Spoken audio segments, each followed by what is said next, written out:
ارباب عشق صحیفہ انقلاب قرآن حکیم فرقان حمید کو حضور صلی اللہ علیہ وآلہ وسلم کی نعت مسلسل سے بھی تعبیر کرتے ہیں، اس لیے کہ ورق پر محمد سرکار صلی اللہ علیہ وآلہ وسلم کی دھنک بکھری ہوئی ہے۔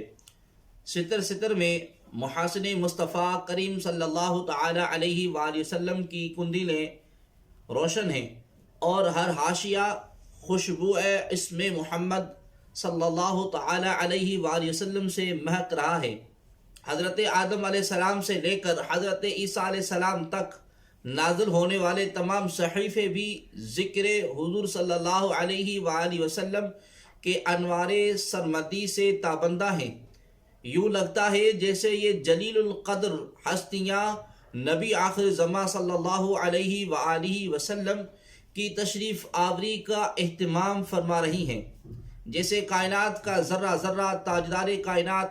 صلی اللہ علیہ وآلہ وسلم کی قدم بوسی کے لیے بیتاب مضطرب ہے، جیسے کارکنان قضا و قدر صبح میلاد کی پرنور ساعتوں کی پذیرائی اور رسولوں کے لیے یہ گویا اعتبار کی سند جاری ہوتی ہے۔ موجودہ برہان نبوت و رسالت ہے۔ رشد و ہدایت میں نعت حضور صلی اللہ علیہ وآلہ وسلم کا باب اس وقت تک مکمل نہیں ہوتا جب تک قرآن اور معجزات حضور کریم صلی اللہ تعالی علیہ وآلہ وسلم کے تمام پہلوؤں پر روشنی ڈالتے ہوئے منصب رسالت کی گرد عظمتوں اور رفعتوں کے نورانی حالے کے ادراک اور شعور حاصل نہ کیا جائے۔ شعوری سطح پر عظمت رسول کا ادراک ذہن انسانی میں ابھرنے والے ان گنت سوالات کا بھی جواب ہوتا ہے۔ اسی سرچشمے شعور سے ایمان و ایقان کے سوتے پھوٹتے ہیں اور صراط مستقیم پر گامزن مسافران راہ حق قرب الہی کی منزل سے ہمکنار ہوتے ہیں، اور توحید کے پرچم فرد کے ظاہر ہی میں نہیں اسی کے باطن میں بھی لہرانے لگتے ہیں۔ قرآن اور ذکر مصطفیٰ کریم صلی اللہ تعالی علیہ وآلہ وسلم کی دوئی کا کوئی تصور نہیں، یہ دونوں لازم و ملزوم ہیں۔ قرآن ذکر مصطفیٰ صلی اللہ علیہ وسلم سے خالی نہیں، اور زبان مصطفیٰ کریم صلی اللہ تعالی علیہ وآلہ وسلم ذکر قرآن سے مملو ہے۔ قرآن کا اسلوب عشق عجب پربہار ہے۔ قرآن کبھی تاجدار کائنات صلی اللہ علیہ وآلہ وسلم کی نبوت و رسالت کا اعلان کرتا ہے، کبھی کفار و مشرکین کو آپ صلی اللہ علیہ وآلہ وسلم پر ایمان لانے کی ہدایت فرماتا ہے، کبھی آمنہ کے لال صلی اللہ علیہ وسلم کو والضحیٰ کے پیار بھرے لقب سے پکارتا ہے، اور کبھی طٰہٰ کے محبت آمیز خطاب سے یاد کرتا ہے۔ قرآن میں کبھی حضور صلی اللہ علیہ وآلہ وسلم کی عنبرین زلفوں کا ذکر چھیڑتا ہے، تو کبھی احترام رسول صلی اللہ علیہ وآلہ وسلم کا تذکرہ ہوتا ہے۔ قرآن کبھی آپ کی اطاعت پر زور دیتا ہے، اور کبھی آقائے دو جہاں صلی اللہ علیہ وآلہ وسلم کی عظمتوں کا بیان ہوتا ہے۔ کبھی آپ کے جود و سخا کی بات، کبھی آپ کے دست عطا کا ذکر، کبھی حضور صلی اللہ علیہ وآلہ وسلم کی رضا کی باتیں، کبھی شہر مکہ کی قسمیں کہ محبوب صلی اللہ علیہ وآلہ وسلم اس شہر کو تیری قدم بوسی کا اعزاز حاصل ہوا۔ قرآن کبھی محبت الہی کے لیے اتباع مصطفیٰ صلی اللہ علیہ وآلہ وسلم کو مشروط قرار دیتا ہے، اور کبھی اطاعت مصطفیٰ صلی اللہ علیہ وسلم کو ہی اطاعت الہی ٹھہراتا ہے۔ کبھی قرآن اللہ اور اس کے رسول صلی اللہ علیہ وسلم کے کلام کے درمیان وحدت قائم کرتا ہے۔ ایمان، اطاعت، معصیت، مخالفت، عداوت، حریت، جہاد، رضا، غنا، فکر، عطا، ندا، برات، رجوع، انعام، فیصلہ غرضی کے ان تمام چیزوں کو جس طرح اللہ تبارک و تعالی کی ذات لا شریک کے لیے ثابت کرتا ہے، اسی طرح حضور رحمت عالم نور مجسم صلی اللہ علیہ وآلہ وسلم کی ذات اقدس کے لیے بھی ثابت کرتا ہے۔ یہی قرآن کبھی مومنین کو حضور صلی اللہ علیہ وآلہ وسلم کی عزت و احترام کی بجا آوری کا سبق دیتا ہے، اور کبھی بعثت سے قبل آپ کی عمر مبارک کو دلیل توحید بناتا ہے، کبھی اپنے رسول کی دربار عطا پر جھکنے ہی کو ایمان کامل سے تعبیر کرتا ہے، اور کبھی زبان اقدس سے نکلے ہوئے ہر لفظ کو وحی الہی قرار دیتا ہے، کبھی آپ صلی اللہ علیہ وآلہ وسلم کے دست حق پرست پر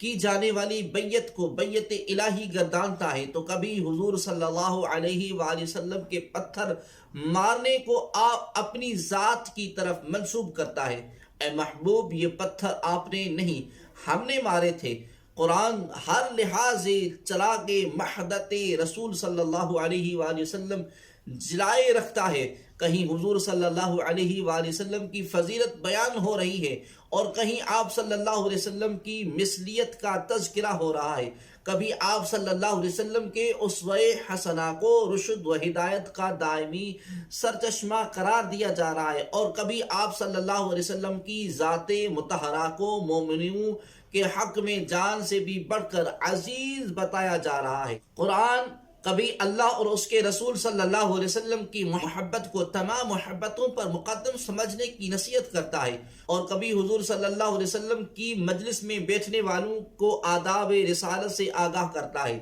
کبھی انہیں محفل حضور صلی اللہ علیہ وآلہ وسلم میں بات کرنے کا سلیقہ سکھاتا ہے۔ قرآن کہیں آپ صلی اللہ علیہ وآلہ وسلم کے لائے ہوئے دین کے غلبے کا ذکر فرماتا ہے، اور کبھی حضور صلی اللہ علیہ وآلہ وسلم کی اطاعت میں ہدایت کی ضمانت دیتا ہے۔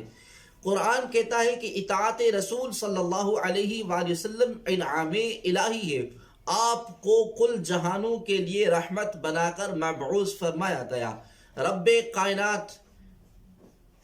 کتاب مبین میں فرماتا ہے کہ میں اور میرے فرشتے حضور نبی صلی اللہ علیہ وآلہ وسلم پر درود بھیجتے ہیں، اور پھر اہل ایمان کو حکم دیتا ہے کہ تم بھی آقا رحیم و کریم پر کثرت سے درود و سلام بھیجا کرو۔ کبھی حضور صلی اللہ علیہ وسلم آپ کی رسالت تمام انسانیت کے لیے ہے، کبھی یہ مزدہ جاں فضا سنایا جاتا ہے کہ یا محمد صلی اللہ علیہ وسلم، آپ کی ہر آنے والی گھڑی پہلے سے بہتر ہوگی اور ترقی درجات کا باعث ہوگی۔ قرآن کبھی رسول اللہ صلی اللہ علیہ وسلم کے علم ما کان و ما یکون کی خبر دیتا ہے، یہی قرآن کبھی گناہگاروں کے لیے آپ کی ذات اقدس کو پناہ قرار دیتا ہے، اور آپ صلی اللہ علیہ وآلہ وسلم کی سفارش ہی کو اللہ کی معافی کا باعث گردانتا ہے۔ کہیں آپ کی ذات اقدس کو چمکتے ہوئے ستارے والنجم کے دلربا لقب سے پکارا جاتا ہے، تو کہیں خدائے ذوالجلال خود آپ صلی اللہ علیہ وسلم کی عمر مبارک کی قسم کھاتا ہے۔ خالق کائنات قرآن میں جب دیگر نبیوں اور رسولوں کا ذکر کرتا ہے کہ اسماء گرامی لے کر ندا کرتا ہے، مگر جب رسول آخر زمان صلی اللہ علیہ وآلہ وسلم سے خطاب کرتا ہے تو اپنے محبوب صلی اللہ علیہ وآلہ وسلم کو مختلف القابات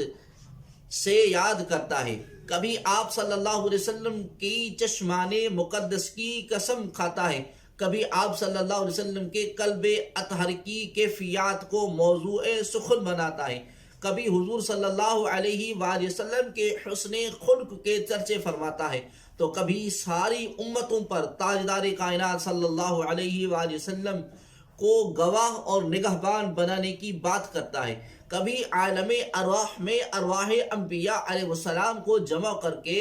رب کائنات ان سے اپنے محبوب صلی اللہ علیہ وسلم کی مدد و نصرت کا عہد و پیمان لیتا ہے، کبھی مقام محمود پر فائد کیے جانے کا ذکر دل نواز کرتا ہے، کبھی آپ صلی اللہ علیہ وآلہ وسلم کو توسل و شفاعت کا پرچم عطا کرتا ہے، اور کبھی آپ صلی اللہ علیہ وسلم کو غیب کے خزانوں کی کنجیاں عنایت فرماتا ہے۔ قرآن کا یہ اسلوب تحسین دلکش ہی نہیں،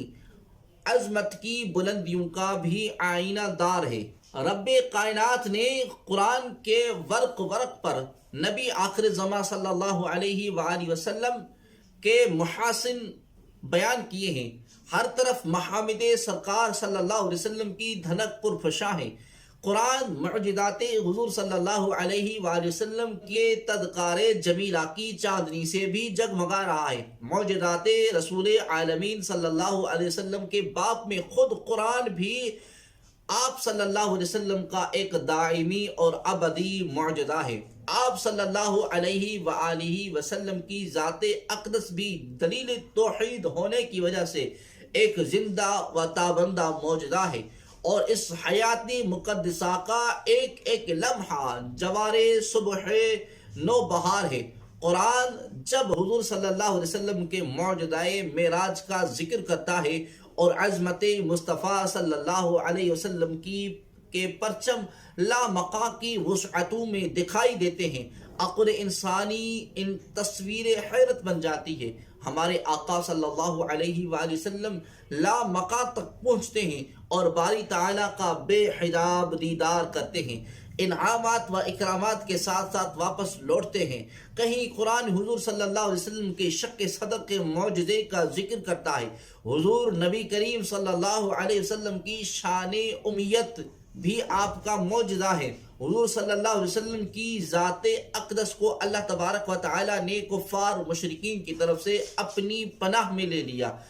جنات کا حضور صلی اللہ علیہ وسلم کے دست اقدس پر اسلام قبول کرنا اور غزوہ بدر میں فرشتوں کا قطار اندر قطار اترنا بھی حضور صلی اللہ علیہ وآلہ وسلم کے معجزات جلیلہ میں سے ہے۔